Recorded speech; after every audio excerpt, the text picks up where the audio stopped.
Terima kasih teman-teman atas partisipasinya dalam kegiatan online mentoring yang telah diadakan oleh Yayasan Japri.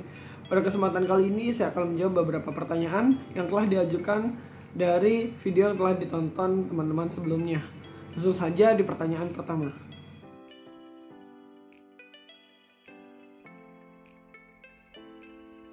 Baik teman-teman, terkait dengan permasalahan permodalan, sebetulnya ini sering terjadi bukan hanya saat adanya pandemi, tetapi sebelum pandemi pun terkadang orang masih berpikir tentang masalah permodalan. Tapi kalau teman-teman tahu, sebenarnya permodalan sendiri itu mudah saja dengan sistem terbaru seperti sekarang ini, yakni crowdfunding. Apa yang bisa disebut dengan crowdfunding?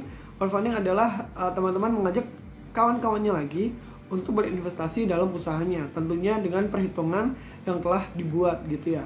Jadi dibuat dalam sebuah proposal lalu diajukan kepada orang lain yang juga memiliki modal tapi tidak tahu harus dialihkan kemana.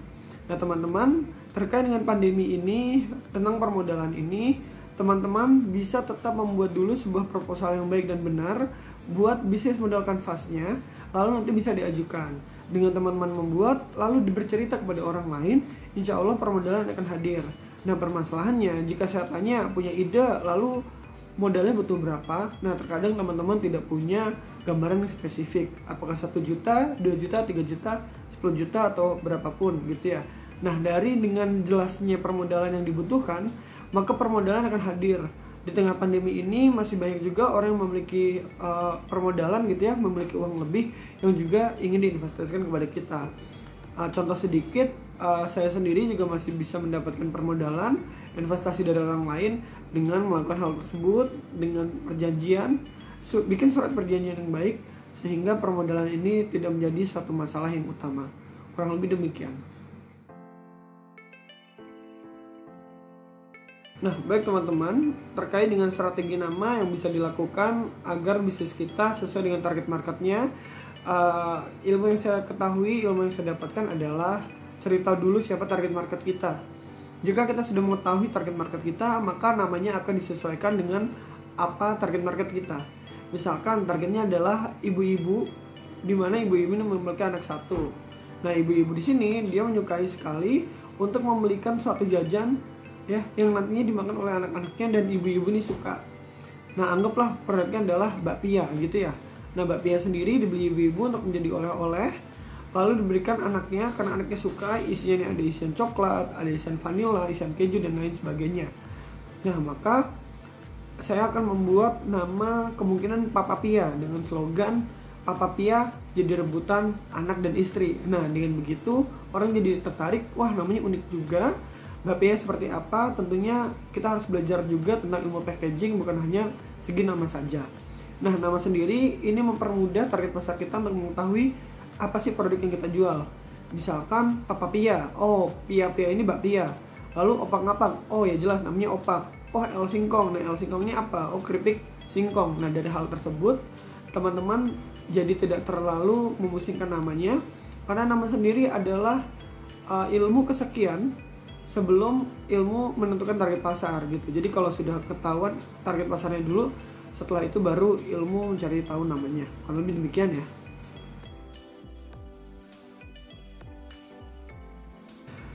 Baik, permasalahan apa saja yang dilalui oleh opak-ngapak saat memulai bisnis opak-ngapak itu sendiri ya. Nah, permasalahan yang jelas otomatis mungkin orang-orang bakal berpikir tentang permodalan.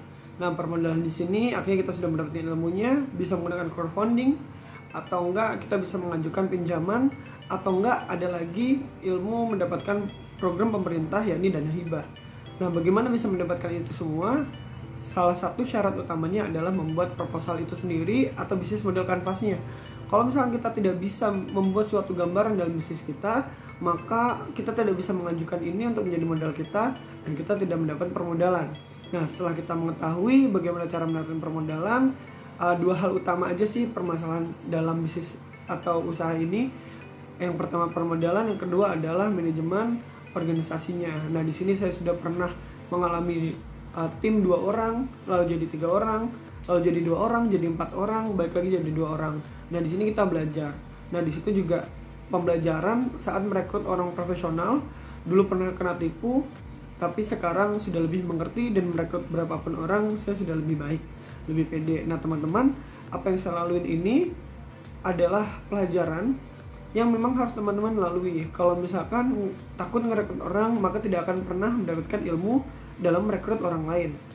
Lalu bingung cara bikin permodalan tapi tidak pernah membuat proposal, maka tidak akan pernah mendapatkan permodalan itu sendiri. Akan selalu bingung terkait dengan permodalan. Sehingga teman-teman, yuk kalau misalnya butuh apapun, dilayani saja, diajukan, dijalani, dan akhirnya pintar sendiri. Kurang lebih demikian ya. Nah, baik teman-teman, terkait dengan usaha yang dijalankan adalah produk sekunder gitu ya, bukan menjadi produk primer, bahkan bisa jadi produknya adalah produk tersier. Nah teman-teman, sesungguhnya manusia ini masih belum bisa membedakan mana produk yang primer, mana produk sekunder, dan mana produk tersier. Jika memang ada sesuatu yang men-trigger dia untuk mereka merasa jadi butuh dan harus segera beli, maka dia merasa yang awalnya sekunder menjadi primer. Nah, bagaimana bisa membuat produk sekunder ini menjadi produk primer? Adalah dengan cara, kalau tips dan trik dari saya, coba sandingkan dengan produk-produk primernya. Tapi balik lagi, teman-teman ini siapa sih target marketnya? Siapa sih target pasarnya? Karena jika kita sudah mengetahui target pasarnya, target marketnya, maka kita bisa memberikan dua pilihan kepada target market kita. Contohnya, targetnya adalah ibu-ibu. Nah, saya berjualan keripik. Keripik di sini dijual dengan kemasan yang lebih besar dengan harapan produk ini dimakan sekeluarga, bukan hanya perorangan. Karena pandemi ini kan orang-orang pada di rumah gitu ya.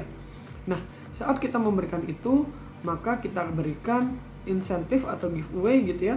Beli 2 dapat 1 toples. Seperti yang dilakukan oleh saya saat kemarin Ramadan. Nah, atau jika beli 2 mendapatkan 1 buah sabun pencuci piring, karena ini akan men-trigger ibu-ibu dan cara ini berhasil. Kalau misalnya produknya sepatu, produknya adalah sekunder. Nah, tapi target marketnya adalah mahasiswa. Apa nih yang kira-kira mahasiswa inginkan? Jika beli ini, maka mendapatkan kuota mungkin, atau mendapatkan gift yang lain. Nah, sudah banyak sih perusahaan yang juga akhirnya melakukan ini. Yang awalnya dia memproduksi apa, di zaman sekarang di saat pandemi, dia memproduksi juga hand sanitizer dan juga masker. Nyambung apa tidak, ini adalah bisnis yang kita harus menyesuaikan dengan masa yang ada sekarang ini. Jika memang yang terbaik adalah membuat masker dan hand sanitizer, kenapa tidak dilakukan? Dan tidak pernah ada yang menyalahkan sebetulnya. Karena di sini kita bermain nama atau brand yang kita bangun. Nah, setelah semuanya menjadi lebih baik, maka kita bisa menjual lagi produk utama kita. Di sini sudah banyak contoh-contoh, dia jualan beras dapat sabun pencuci piring, dia jualan sabun pencuci piring, tapi karena targetnya siapa dia jadi punya apa kayak gitu. Nah, teman-teman bisa mencoba cara-cara tersebut ya. Jadi tidak usah terlalu insecure terhadap produknya yang katanya sekunder, karena orang-orang kita, orang Indonesia, target market kita bisa jadi belum bisa membedakan antara mana yang sekunder, mana yang primer. Kurang lebih demikian ya.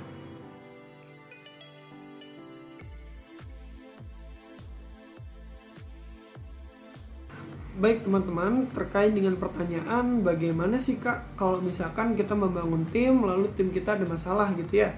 Entah karena pandemi kita jadi berpindah, lalu dia di sana kita di sini, ada orderan kita jadi malas. Lalu dengan terkait dengan free ongkir, emang bisa dapat keuntungan dengan free ongkir ini gitu. Nah, maka jawaban dari saya seperti ini. Teman-teman ini membuka usaha itu berdasarkan tim apa berdasarkan keinginan sendiri. Jika memang tim kita tidak bisa diajak kerjasama, maka teman-teman sebagai pebisnis yang belajar harus berani membuat sebuah keputusan berat tapi tepat. Seperti apa? Seperti saya dengan teman-teman, kalau misalnya teman-teman tidak sanggup, maka saya akan cut teman-teman. Dari sini kita belajar bagaimana meng-cut orang lain, memecat orang lain jika memang tidak bisa diajak kerjasama. Jadi tidak usah terlalu baper, teman-teman. Kalau misalkan memang tidak bisa berjalan beriringan, maka berjalannya berbeda arah tapi tetap berteman. Bisnis dan berteman itu berbeda.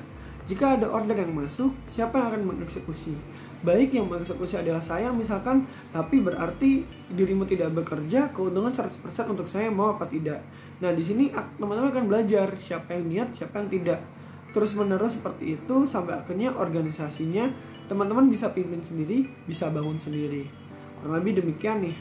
Lalu terkait dengan free ongkir, sudah banyak sebetulnya marketplace lain yang dia juga memberikan insentif pada kita dalam free ongkir. Dengan syarat pembelian 100.000, 200.000, maka kita akan mendapatkan keuntungan free ongkir yang dilakukan oleh marketplace ini. Kalau teman-teman tidak mau belajar terkait dengan ilmu mendapatkan free ongkir ini, maka teman-teman tidak akan mendapatkan keuntungan tersebut. Nah, saya sendiri juga bermain resiko ya, karena pebisnis juga harus bermain resiko. Jika memang free ongkir ini menarik, saya tidak masalah membayar ongkir 20 orang tapi mendapatkan 100 orderan. Nah, demikian kita akan belajar bagaimana menata manajemen order, manajemen keuntungan, dan manajemen cash flow atau uang yang masuk atau arus kas tersebut. Kurang lebih demikian teman-teman. Semoga menjawab tentang bagaimana usaha ini berjalan, lalu bagaimana membangun manajemen organisasi dan tetap mendapatkan keuntungan walaupun kayaknya bakar uang, padahal tidak juga. Baik, sekian penjelasan dari saya terkait dengan pertanyaan-pertanyaan terbaik yang telah teman-teman ajukan. Semoga penjelasan dari saya bisa membantu teman-teman dalam perjalanan bisnisnya dan terus mendorong teman-teman dalam melalui perjalanan yang sulit ini. Ya, kurang lebih demikian. Semoga bermanfaat. Saya undur diri. Wassalamualaikum warahmatullahi wabarakatuh. Yusuf Japri, jadi pengusaha mandiri.